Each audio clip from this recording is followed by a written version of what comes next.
Kumusta? Mga kapwa Pinoy at tao, pati na rin mga hayop, kumusta kayo dyan? University is on air na ba tayo? Namaste. Maganda muna tayo, huwag mo natin kalimutan to. Thank you. Thank you sa lahat. Thank you, Lord. Natapos ko na rin yung yung basic habits ko. Tsaka daily routine. So, kayo, ready na ba kayo dyan? Bumalik na naman si Rosauro sa reality. Ito sa workplace. First workplace ko dito sa Norway. Sa apartment. Bumalik na naman.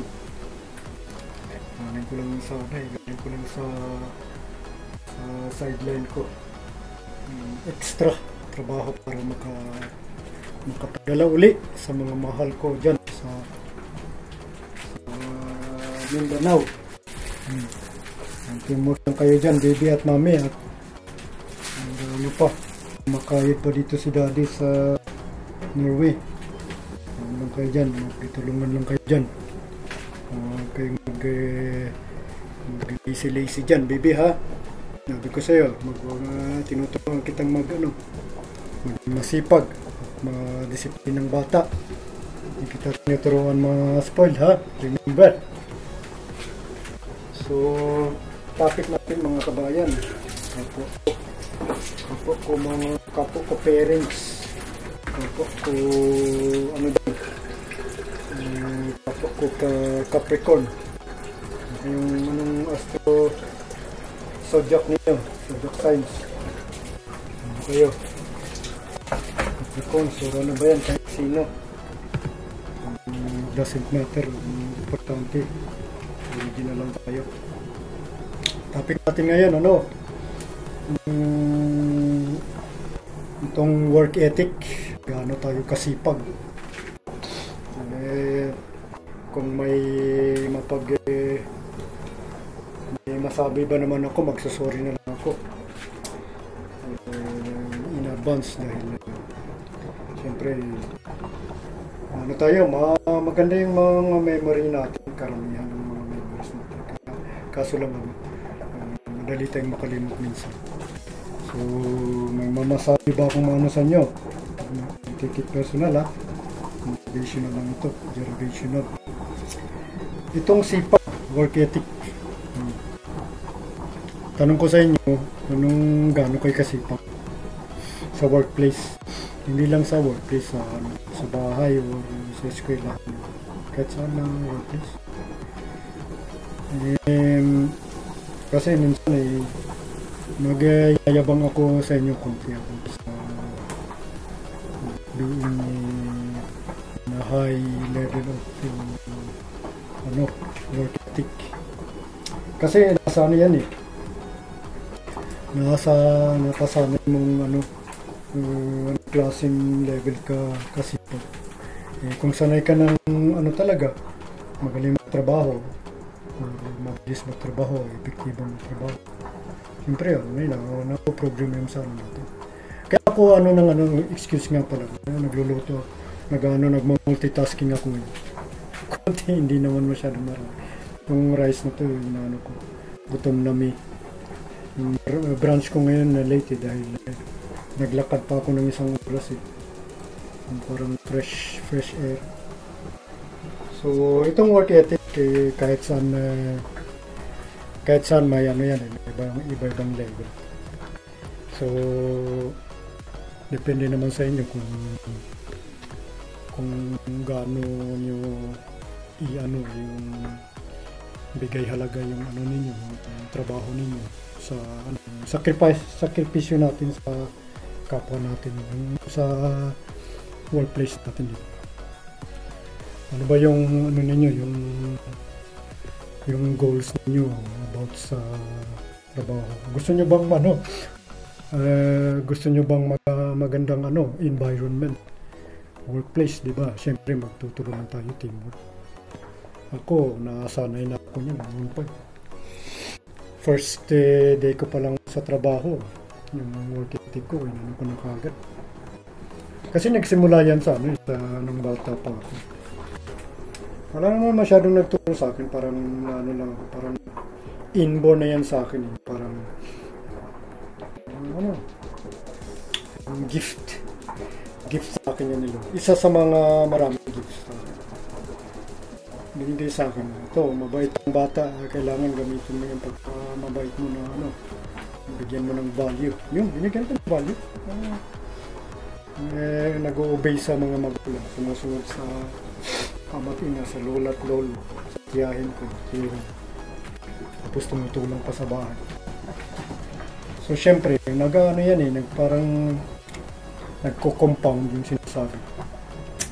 Nagko-compound din yan hanggang sa katagalan ng panahon. Yung reward niya ang laki. Parang yun, 51 years later. Ito na si Rosauro. Ang work ethic ko sa trabaho, sobra. Yung dedication natin sa trabaho, hindi lang sa pag-alaga ng mga pasyente, inaalagaan ko rin yung work environmental ko. Tsaka itong mga co-workers ko. Hindi lang sa caregiving para sa pasyente, caregiving sa lahat ng bagay. Kaya yung work ethic ko parang nandito na, hindi na yung parang walang meron siguro mas pero depende naman sa quality sa work ethic mo. Kung gaano ka kasipag, yung pina-prioritize mo sa trabaho. Kung gusto mong prioritize yung pasyente, syempre number 1 talaga yan kung nandun ka. Tapos yung number 2, yung co-workers mo, yung katrabaho mo. Yung the rest, yung parang environmental yan. Nandiyan na yung kasalin yung boss natin, ganyan. Tapos yung mga ibang taong bumibisita, ganyan. Nakaka-relate kayo. Paano tayo i-adjust natin. Syempre, yung priorities natin, iba-iba. Minsan ay nakakasawa ng tingnan. Yung nakikita natin yan, yung tumatamad yung tao sa katagalan ng panahon. Makikita mo yan. Tapos, para bang, ito na naman yung kasama ko. Lugar lang. Pero, uma-adjust tayo. Para lang sa inner peace natin. Tapos magano lang tayo, parang minsan play the game na lang. Yung parang okay, kung ganyan ang level ng work ethic mo, huwag kang magreklamo pag may minsan tumatama din ako. Dahil hinawaan mo ako. Hindi ko naman sa ginagaya mo. Kung 20 minutes, 30 minutes yung pag-scroll mo sa cellphone dyan, okay, 10 minutes lang. Pero sa tamang oras, sa wastong oras, sa wastong sitwasyon. Tapos na-prioritize ko na yun. Tapos yun, trabaho ulit. Siyempre, pag ilang beses mo na experience sa co-working mo, siyempre mapapagod ka. Maiinis ka talaga. Tapos lumalabas na yung mga papiki-piking yung pang-sisip-sip. Hey Jerry, umupo ka muna. Ano ka dito? Bonding tayo. Anong bonding? Di pa tayo nakasimula ng trabaho. Bonding na tayo. Wow. Hindi, yung mga priorities natin? Nakikita natin. Inaano na natin yung mga trabaho. Inano na natin yan. Parang may structure na tayo dyan. Matagal na tayo. Ilang taon na tayo. Kung tumatamad ka man, kung ayaw mo namang masyadong makipag-teamwork sa akin, Okay lang rin sa akin. Pero wag mong ibigay sa akin yung lahat ng trabaho. Ina-advise ko. Sa mga lahat ng workplace, hindi lang sa isa. Alam, parang sa pagka-maturity mo, gusto mo naman. Tapos, ikaw pa yung masama. Ikaw pa yung, they are using your words, my words, they are using my words against me. So, yun ang nangyari. Sabi ko, okay, magkano kayo dyan? Maghintay, nakikinig si Karma, sabi ko. Bahala kayo. Sige, kung ganyan kayo, kung gusto na akong siraan. Pero alam ng Panginoon, sino naman. So, ipapaano ko na lang. Sige, pakumbaba yung sinabi. So, yun na yun. Okay, tiko, hindi nila maano eh. Hindi nila yung tempo ko sa trabaho. Hindi naman sa, nai-stress ako. Pero, alam ko yung priorities ko.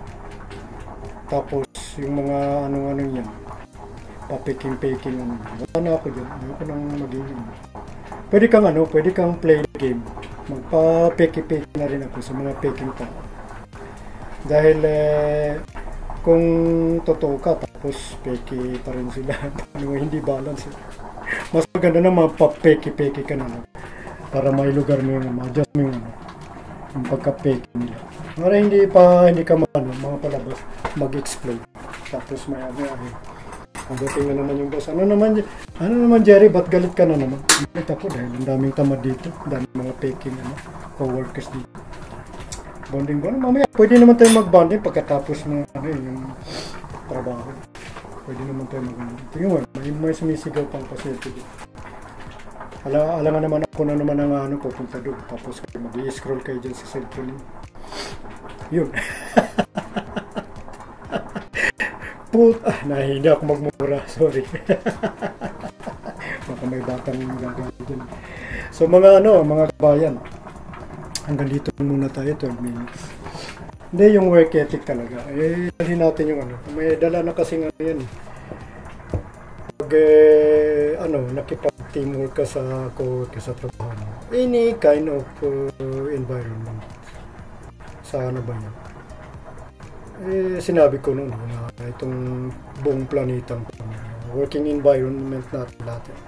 Kaso lang, may mga sections. Dito ka, doon ako. Teamwork lang yan. Kulang lang yan sa teamwork. Kung tinatamad ka, sabihin mo muna. Tinatamad ako, baka hindi ko ka.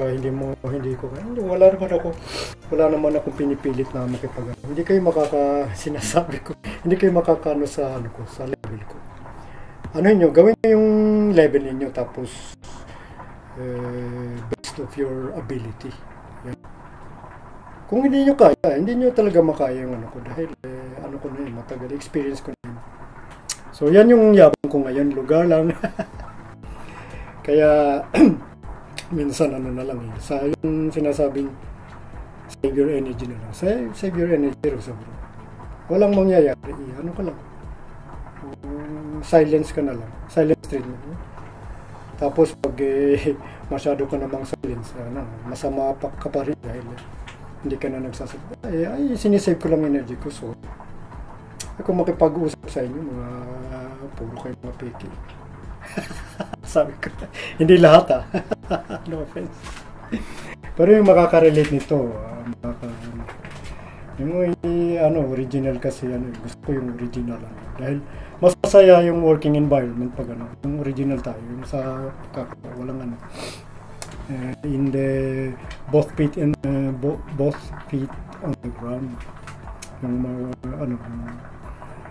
yung mga garbo-garbo at yabang-yabang natin, natin itabi muna natin, tapos tayo bigyan natin yung natin yung working masayang gawin nating happy place yung working place natin, working environment. Hindi naman sa puro happy lang, syempre may yan, focus tayo sa pero pag pag trabaho na talaga, yan, bigayan, tulungan. Hindi pa nga nakasimula minsan yung yung trabaho, pagod na yun. Masakit yung ba't ka pa pumasok?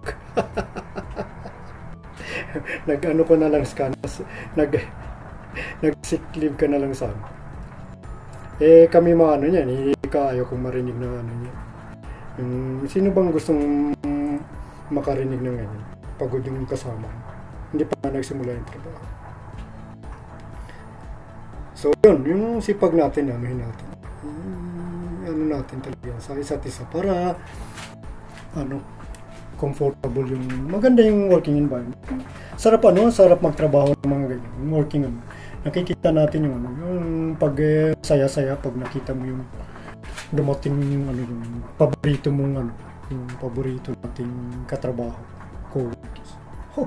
Ang ganda ng araw. Tapos pangalawang araw okay pa rin. Pangatlong araw dumating na yung okay, adjust lang tayo. Yan. Yung sinasabi kaya motivation losers makes excuses. Tayong mga champion, adjustable tayo, flexible tayo. Kaya adjust. So yun na. Vibrate like derivation. Spread out. Rosaurus preaching. So magbigay kayo ng halaga sa bigyan niyo yung importante yung lahat ng trabaho natin dahil nakikita ng Panginoon yan. Masipag. Gaano tayo kasipag, gaano tayo katamad. So yan. Love, peace, and understanding. Ito, lutong na yung rice ko. Pwede na ako mag-brunch soon. Thank you. Ingat and keep safe. Godspeed always. And bless.